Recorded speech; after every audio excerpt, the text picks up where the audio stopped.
इनसे जब कह दो शाम को तुम्हें मायके ले चलिए तो सवेरे तो संध्या तक चाहे तू काम करवा, बस मायके ले चलो,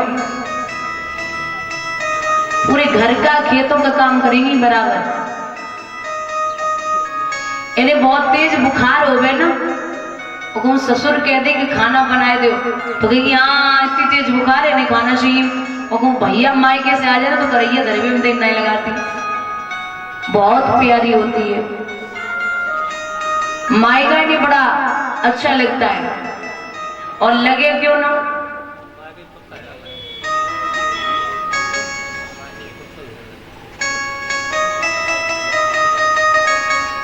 लगे का ना, तुम कब दिन 4 दिन पहुंचो ससुराल में तब देखो कैसो लगत हो।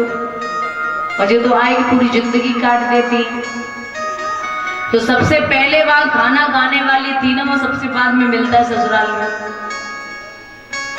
तो सुबह उठा करके चाय पिलाई जाती थी, माँ उठाती थी तब चाय देती थी, यहाँ सबसे बाद में चाय मिलती है। उठाया हो जाता सबको चाय पी लो सब लोग। इनकी बिना पैसे की नौकरी है,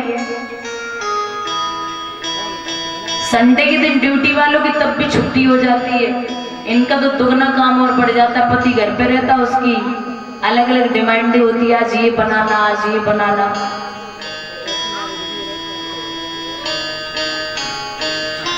तो बड़ा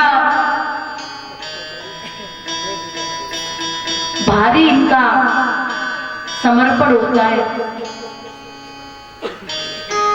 क्योंकि बेटी जब 1000 जैसे 100 पुण्य करो तब एक बेटा होता है, और 1000 पुण्य करो तब एक बिटिया घर में होती है। ओस की बूंद सी होती है बेटियां, दामन दिल थाम हो तो रोती हैं बेटियां। एक घर की आन होते हैं बेटे तो 2-2 घरों की आन होती हैं बेटियां।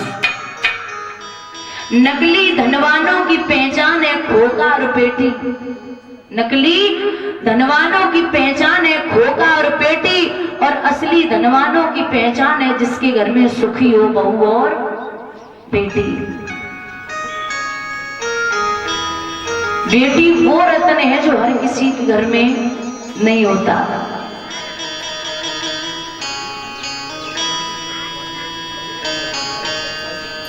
लड़के वाले कहें कि मुझे सब कुछ चाहिए, किसी ने धन मांगा, किसी ने हीरा मांगा, किसी ने मोती मांगे। जब मांगने की बारी आई और देने की बारी आई तो किसी ने हीरे दिए, किसी ने पैसे दिए, किसी ने मोती दिए, लेकिन एक बाप ने अपनी बेटी को दिया और कहा है बेटी का नाम लेके कि इससे बड़ा धन मेरे पास कोई और नहीं है। बेटी की विदा हो रही थी तो सब लोग बड़े दुखी थे। कुछ लोग कह रहे थे कि क्या मिला क्या नहीं मिला। बाप अपनी बेटी को कलेजे से लगाई खड़ा, और सब लोग ट्रक में देख रहे थे कि कितना माल भरा है, कितना मिला घर से, क्या क्या मिल गया।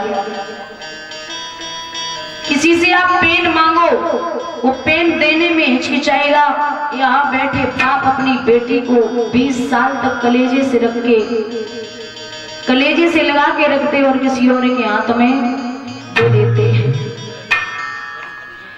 एक बाप अपनी बेटी की आंखों में आंसू, जब तक वो कुंवारी हो तब तक तो देख सकता है, अगर रो दे तो बर्दाश्त कर लेगा, लेकिन भैया बेटी जब ससुराल से रो के आए ना तो उस बाप को फिर कोई समझा नहीं पाएगा। वो शादी के बाद बेटी की आंखों में आंसू नहीं देख सकता। बेटियां को टूटे हुए खिलौने से खेल सकती हैं, बेटों को भी टूटा हुआ खिलौना देना उल्टा खोपड़ी भी मारेंगे। और पिता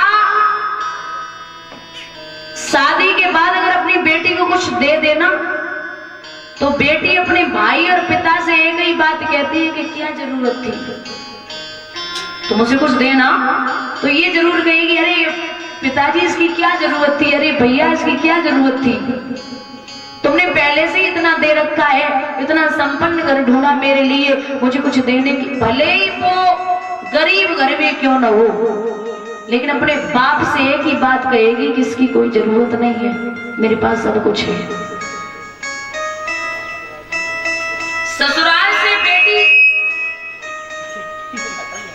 ससुराल से बेटी अगर खाली हाथ जाए, जैसे ससुराल से मायके जाए तो वो घर से मायके से बैग भर के ही लाती है घर पे।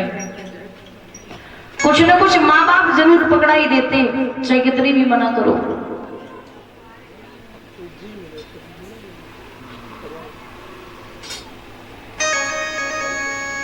भैया श्री सुखदेव भगवान वर्णन करते राजन परीक्षित, सती ने एक बात कही है कि महाराज पिता